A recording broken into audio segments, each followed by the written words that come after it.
If the coming of Old Night had reduced the people of Earth to savagery, its onset nearly caused the extinction of all life on Mars.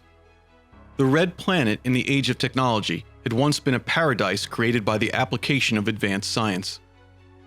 It was also the origin point for many of the expeditions that had explored and settled the galaxy during the Golden Age. But after the warp became impassable at the start of the Age of Strife, Mars was transformed by the calamities that followed to a barren desert. Its human population, greatly reduced by terrible hardships, was forced to eke out a living in the ruins of Mars's prior glory. But in the course of their struggle to survive, the Martian people discovered new strength in a strange religion that believed knowledge was divine and salvation was found only in the worship of the machine.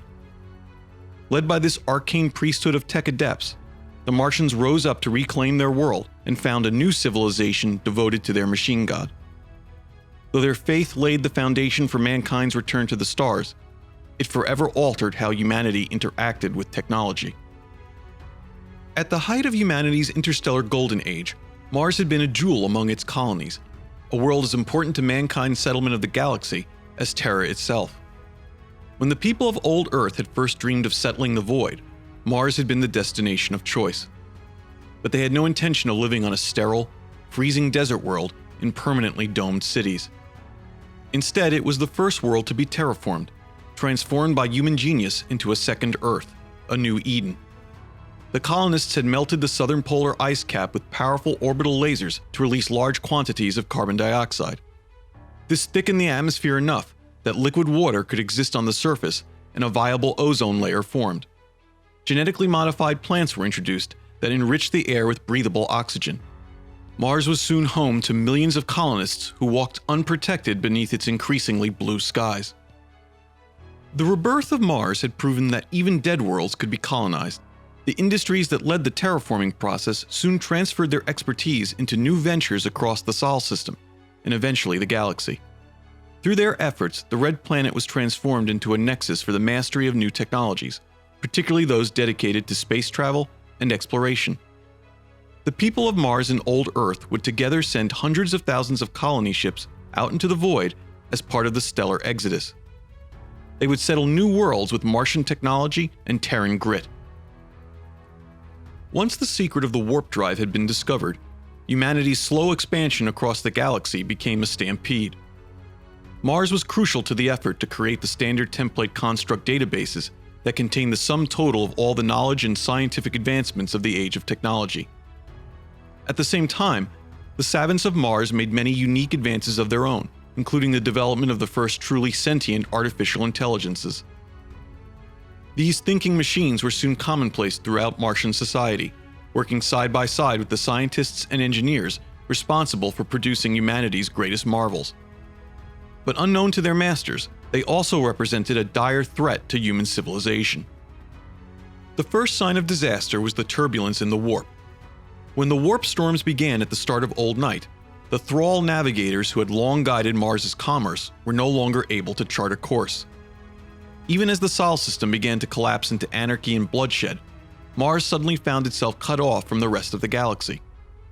The crucial flows of interstellar supplies needed to maintain the man-made Martian biosphere in return for the Red Planet's manufactured goods came to a swift end. Without such raw materials, Mars's radiation shields and macro-industrial complexes began to fall into disrepair. Though many expected the warp storms to eventually pass, they only worsened, deepening Mars's isolation. And then the unthinkable happened. The robots of the Red Planet rose up against their masters. Without warning, what had looked like minor malfunctions in Mars's large core of artificially intelligent robots turned lethal.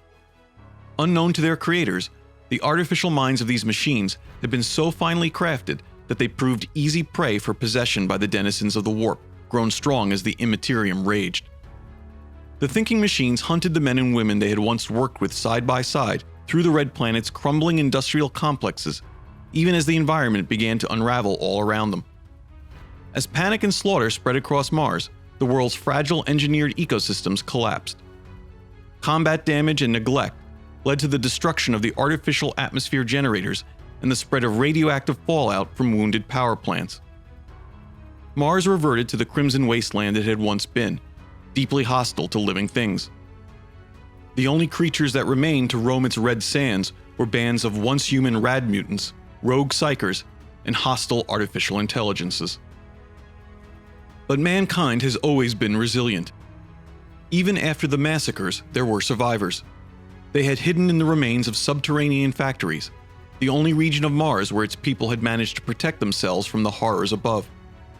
It was not long before a new culture was born in these underground warrens. First, as none understood the true reason for the machine revolt, all use of artificial intelligence, now called abominable intelligence, was strictly forbidden. Next, the surviving engineers and scientists repaired what machinery they could find. These devices provided food, oxygen, and jury-rigged protections for their people from the radiation storms that now swept across Mars. Though technology had extracted a terrible price from the Martian people, it was that same technical knowledge that now saved them from the apocalypse. The survivors sent scavenging parties from their underground refuges to the surface, into the remains of the factories and cities, to return with what scraps of STC technology they could recover. Soon this hard-won knowledge was used to produce crude cybernetic enhancements for the scavengers from fragments of STC information and what supplies were at hand. These provided enhanced physical strength and durability, allowing survivors to overcome the mutants and insane thinking machines. They could also now endure deadly environmental hazards like intense radiation and the lack of breathable air. As the decades passed, this blending of human and machine came to be seen as essential to survival, even desirable. As Old Night wore on, a basic understanding of the scientific principles underpinning advanced technology was lost in the Martian warrens, replaced by a techno-mystical faith called the cult Mechanicus. Martians had become so dependent upon technology for their survival that it gradually became sacred in their new culture. Those who possessed the ritualistic knowledge to maintain it and the ability to advance it became the new Martian elite, a ruling theocracy known as the tech priests. Only the tech priests kept the air fresh to breathe and the deadly radiation at bay. Only the tech priests bore the blessed bionic augmentations that allowed them to brave the surface to protect their people and slowly improve their lives. In such a world, it was not hard for desperate Martians to believe the tech priests' teachings that all machines were sacred gifts of the divine, and knowledge itself was the ultimate expression of that divinity. And this deity had a name: the Machine God. The Machine God was not a personal deity, but a force who pervaded the universe and had taken humanity as its chosen people. It revealed its sacred designs for new machines through the accumulated knowledge of prior technology that simply had to be rediscovered. To more easily interact with its faithful on the mortal plane, the prophets of the cult Mechanicus had promised that the Machine God would also one day create a physical avatar, or omnissiah, to lead its people into a new golden age. The faith's divine trinity was completed by the motive force, an invisible spirit of the Machine God that provided all its creations, mechanical and flesh alike, with the power to move of their own accord. The tech priests also taught that supernatural spirits, expressions of the motive force, inhabited every item of technology, from a simple lumen globe to the most advanced starship. These spirits had to be appeased for the device to function properly, and so operators provided them with ceremonial offerings. This usually included rituals of maintenance and prayers for good function, with the number of rituals or the size of the offering depending on the importance of the machine. The term was also sometimes used by the tech priests to describe the very limited forms of computer intelligence that they still incorporated into some of Mars's advanced technologies. The Martian reverence for cybernetics also found expression in the faith of the cult Mechanicus. For them, organic flesh was frail and transitory, a poor machine compared to the wonders that could be crafted through the Machine God's inspiration. Bionics not only enhanced the tech priest's physical capabilities, it brought them closer to the sacred perfection of the machine. The older a tech priest became, the more of their body was replaced until little more than the original brain remained. Senior tech priests often expressed pity for others of their number whose bodies were more flesh than metal. The tech priest's ancestors had been the scavengers who braved the Martian surface to hunt for items of lost technology, so-called archaeotech, and the knowledge of how to operate them. It was from this original search for the instruments of survival that the cult Mechanicus developed the quest for knowledge, the spiritual path required for every believer in the machine god. Since knowledge was divinity, the worth of any individual in the machine god's eyes was dependent on the sum of their knowledge. Their sacred task was to acquire as much as possible.